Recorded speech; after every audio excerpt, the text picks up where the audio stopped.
Mutants and Masterminds, the Silver Age. The themes for this are a historical perspective and worldviews of a bygone era. Um, this reminds me of politics and the fact that war never changes.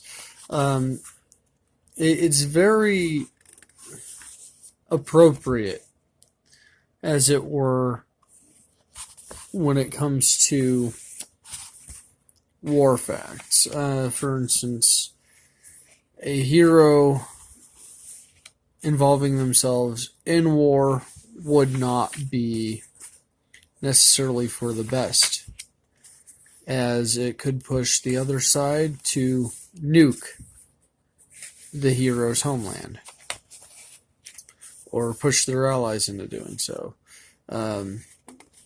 My biggest complaint, though, is that so much of the Silver Age was just bad.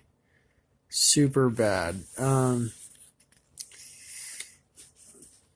There is some mild sexualization in this book. It's very mild. But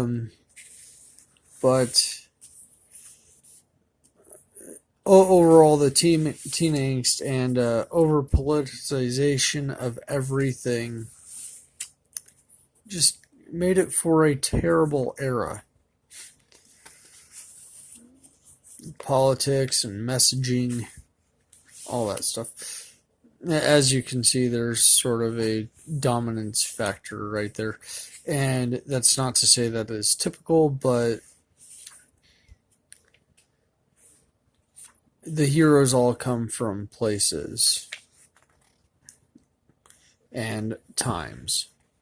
So, my highest praise, though, is that war, oppression, and drugs were all factors in this age, and they are historically referenced as if this were a part of the actual times. And the key points for this is the dollar point price conversion for 2008 dollars on pages 37 to 38, skills on 46 to 48, feats on pages 48 to 51, complications on pages 51 and 52, equipment on 53 to 55, character examples from pages 56 to 65, and supporting cast on page 70 to 74. That section is actually well done and usable for almost any era, really. The villains on 75 to 85 are perfect for a man out of time or woman out of time or whatever. Almost all of these characters are, really, because like it would just be funny watching somebody run around and everybody thinks, wow, this guy is weird.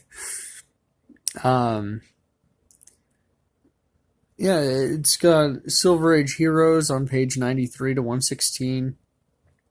It references other books in the Mutants and Mastermind Superlink on pages 117 to 121, in case you're interested in running a Silver Age or out of time event. The pros really are the historical perspective in chapter 1, and then the fact that the color divides the chapters.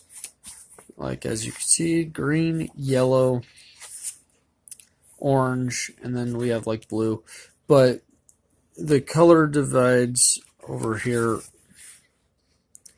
It tells you what chapter you're on. And then the fact that there's a heading, chapter 2, the Silver Age, and then the Silver Age world, it talks about that. And then Silver Age heroes. And then it always has that page number in the corner. That's great. The heading listing really helps.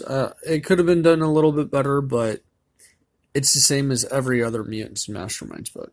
My only con is that it is cheesy at times, and more so than a typical superhero thing, because it references the political nature and spectrum of a bygone a nearly primitive era, I would say, in which that people were just not getting along just to not get along, it seemed.